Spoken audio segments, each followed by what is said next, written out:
बिस्मिल्लाहिर्रहमानिर्रहीम, अस्सलाम वालेकुम। मैं हूं करामत मुगल और मेरे साथ हैं सईद बलोच साहब, जिनको आप वीडियोस में देखते हैं, सुप्रीम कोर्ट कवर करते हैं और अब ये न्यूज़ का हिस्सा है। सईद भाई, आज बहुत ही अहम केस था सुप्रीम कोर्ट के अंदर। मिलिट्री कोर्ट्स के खिलाफ दरख्वास्त लेके आए थे एतजाज़ हसन, और फिर धुआंधार आज रिमार्क्स भी आए और आर्गूमेंट्स भी आए लतीफ़ खोसा साहब की तरफ से। क्या देख रहे हैं कि ये समाज जो है आगे चल के क्या रुख इख्तियार करेगी? क्या मिलिट्री कोर्ट्स का जो फैसला हुआ है वो कलअदम करार दिया जाएगा या मिलिट्री कोर्ट्स का ही सामना करना पड़ेगा इमरान और पीटीआई को? बहुत शुक्रिया करामत मुगल साहब। देखें, पहली बात तो ये है कि दरख्वास्त गुजार एतजाज़ हसन के वकील थे लतीफ़ खोसा, उनकी जानिब से आज मिलिट्री कोर्ट्स की कार्रवाई रोकने के लिए हुक्म इम्तना जारी करने की इस्तदा की गई, लेकिन अदालत ने आज के दिन तक उनकी ये इस्तदा मुस्तरद कर दी है। कल दोबारा सुबह 9:30 बजे इस केस की समाअत होगी और अदालत की जानिब से ये कहा गया है कि कल आप दोबारा अपनी ये इस्तदा कर सकते हैं।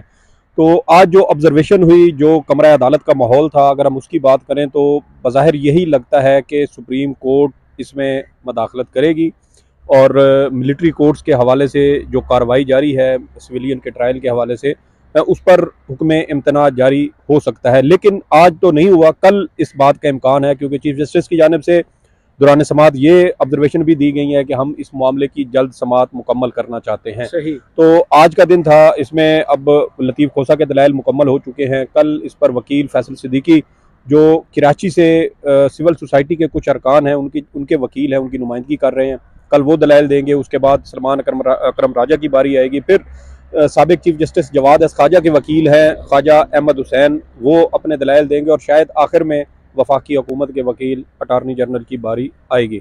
तो ये कल 4 अहम वकला हैं जिनके दलाइल होंगे। उसके बाद फिर सुप्रीम कोर्ट ऑफ पाकिस्तान इसके ऊपर फैसला करेगी। लेकिन आज जो हमें तमाम तर माहौल नज़र आया, जो ऑब्जर्वेशंस थी, वो बड़ी हंगामा खेज थी। हंगामा खेज इस वजह से थी कि आपको पता है कि शुरू में तो ये 9 रुकनी बेंच था जी। 9 रुकनी बेंच में जस्टिस काजी फायज ईसा साहब भी शामिल थे, जस्टिस सरदार तारिक मसूद भी थे। ये पिछले तकरीबन 1.5 साल के अरसे में, जब से चीफ जस्टिस उमर अता बंदयाल इस ओहदे पर बराजमान हुए हैं, उस वक्त से लेके पहला मौका है कि जस्टिस काजी फायज ईसा को किसी अहम केस का उनको हिस्सा बनाया गया। जी जी। और दूसरी बात ये थी कि 13 अप्रैल को सुप्रीम कोर्ट के 8 रुकनी लार्जर बेंच ने supreme court practice and procedure bill के ऊपर हुक्म इम्तना जारी किया था। वो हुक्म इम्तना आज भी वो जारी है। जुलाई के महीने तक सुप्रीम कोर्ट की जानिब से ये जो कार्रवाई है उस केस पर वो मुलतवी की गई थी। कोई हतमी तारीख नहीं दी गई थी, सिर्फ जुलाई का महीना अदालत की जानिब से कहा गया था। वो जुलाई के महीने के आगाज़ में भी हो सकता है, दरमियान में भी, आखिर में भी उसकी समाअत हो सकती है। आज जब बेंच टूटा, पहला जो 9 रुकनी बेंच था टूटा, मुकालमा हुआ बाकायदा लतीफ़ खोसा एतजाज़ हसन के साथ। काजी फायज ईसा ने डायरेक्ट मुकालमा किया, वो क्यों किया और उसमें क्या कुछ हुआ था? असल में जब केस की समाअत का आगाज़ हुआ तो चीफ जस्टिस की जानिब से ये कहा गया वकीलों को कि आपको यहाँ पर देख के हमें बड़ी खुशी हुई, जिस पर जो वकील थे लतीफ़ खोसा, उनकी जानिब से भी खुशी का इजहार किया गया। तो उस पर फिर जस्टिस काजी फायज ईसा की जानिब से कहा गया कि मैं कुछ नुकात या कुछ बातें हैं वो मैं करना चाहता हूँ, जिस पर फिर वकील लतीफ़ खोसा ने कहा कि आप हमें खुशी का इजहार करने दें। जिस पर फिर जस्टिस काजी फायज ईसा की जानिब से दोबारा जवाब दिया गया कि आप यहाँ कमरा अदालत में मौजूद है, यहाँ पे कोई ये सियासी मैदान नहीं है। तो इस तरह अब ऐसे समझे कि जब केस की समाअत का आगाज़ हुआ तो शायद उसी के साथ ही कमरा अदालत में थोड़ी सी तलखी आ गई थी। और जब जस्टिस काजी फायज ईसा की जानिब से जो बेंच से अलग होने और उनके जो कुछ असूली मौक़िफ़ हैं, जो हम गुज़श्ता तकरीबन 1-1.5 साल से तो ख़ास तौर पे देख रहे हैं, उससे पहले साबिक चीफ जस्टिस साकिब निसार के दौर में भी वो, इसमें उन्होंने एतजाज़ हसन साहब को भी जवाब दिया, ये घर नहीं है, ये सुप्रीम कोर्ट है। जी जी जी जी जी जी। असल में लतीफ़ खोसा वकालत तो एतजाज़ हसन की कर रहे थे, तो वो जब मुखातिब थे लतीफ़ खोसा के साथ, तो वो दरअसल दरख्वास्त गुजार से भी मुखातिब थे, जो एतजाज़ हसन है। तो केस की जब समाअत का आगाज़ हुआ तो एक तो हमें शुरू से ही तवक्को थी कि जस्टिस काजी फायज ईसा आज इस तरह की कुछ ऑब्जर्वेशंस दे सकते हैं। कुछ लोगों का ये ख्याल था, सबको कल से आइडिया था, ये बेंच जी जी जी जी जी जी जी बिल्कुल इसमें। लेकिन कुछ लोग ऐसे थे जो ये बात भी कर रहे थे कि ये जो बेंच तश्कील दिया गया है, ये दरअसल मुशावरत के साथ दिया गया है और चीफ जस्टिस ने ये बेंच तश्कील देने से पहले जस्टिस काजी फायज ईसा के साथ मुशावरत की और उसके बाद जब उन्होंने हामी भरी तो उसके बाद ये 9 रुकनी लार्जर बेंच तश्कील दिया गया। लेकिन जब केस की समाअत का आगाज़ हुआ, जस्टिस काजी फायज ईसा की जानिब से अपने 27 फरवरी को उनकी जानिब से जो एक जुडिशल ऑर्डर जारी किया गया था कि जो मेडिकल के इम्तहानात हैं उसमें हाफिज कुरान को 20 इजाफी नंबर देने वाला, तो वहीं से बात शुरू हुई। उन्होंने कहा कि मैंने वो एक जुडिशल ऑर्डर पास किया, उस जुडिशल ऑर्डर के खिलाफ जो रजिस्ट्रार सुप्रीम कोर्ट है उन्होंने एक सर्कुलर जारी किया और उस सर्कुलर के जरिए सुप्रीम कोर्ट के एक जज के जुडिशल ऑर्डर को गैर मौसर करार दे दिया गया।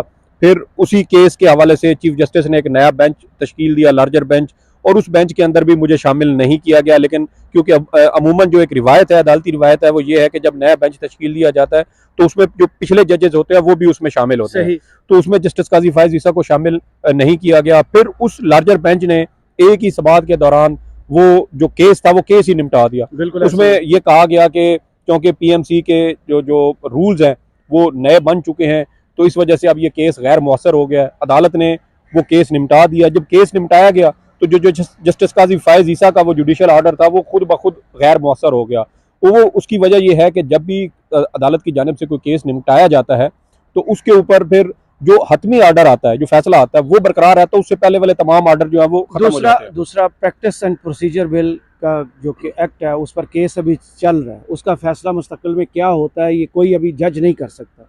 इस पर कितना वैलिड एतराज़ है काजी फायज ईसा साहब का कि वो बेंच से अलग हुए हैं? देखें, 10 अप्रैल को पार्लियामेंट के मुश्तरका इजलास में प्रैक्टिस एंड प्रोसीजर बिल मंजूर किया गया। उससे पहले सदर पाकिस्तान इस बिल को वापस भिजवा चुके थे। इसी वजह से इसी वजह से ये मुश्तरका इजलास में पेश हुआ। 10 अप्रैल को ये मंजूर हुआ। 20 तारीख को इस बिल ने खुद ब खुद कानून बन जाना था। 13 अप्रैल को सुप्रीम कोर्ट ने 8 रुकनी लार्जर बेंच बनाया और इसके पर हुक्म इम्तना जारी कर दिया, जो अभी तक बरकरार है, वो चल रहा है। वो जुलाई तक जब इस केस की समाअत होगी तो वो चलेगी। इसी का हवाला जस्टिस काजी फायज ईसा ने दिया और उन्होंने कहा कि मेरा हल्फ, एक जज का जो हल्फ है उसके अंदर आइन और कानून की पासदारी का जिक्र है और practice and procedure bill parliament ने बनाया। मैं उस कानून को उस कानून के तहत उसकी पासदारी करने का मैं पाबंद हूँ। और उस कानून के तहत ये था कि चीफ जस्टिस की सरबराही में सुप्रीम कोर्ट के 2 सीनियर तरीन जजेस पर मुश्तमिल एक 3 रुकनी कमेटी होगी और वो 3 रुकनी कमेटी ये फैसला करेगी कि आर्टिकल 184(3) के तहत दायर कोई भी मुकदमा उसके ऊपर कितने रुकनी बेंच बनाना है। लेकिन उसमें यह था कि 5 रुकनी लार्जर बेंच इसको सुनेगा, उससे ऊपर फिर वो कमेटी की मर्जी है। जी, कमेटी की मर्जी है कि वो कितना बड़ा बेंच उसके ऊपर वो तश्कील दे सकते हैं।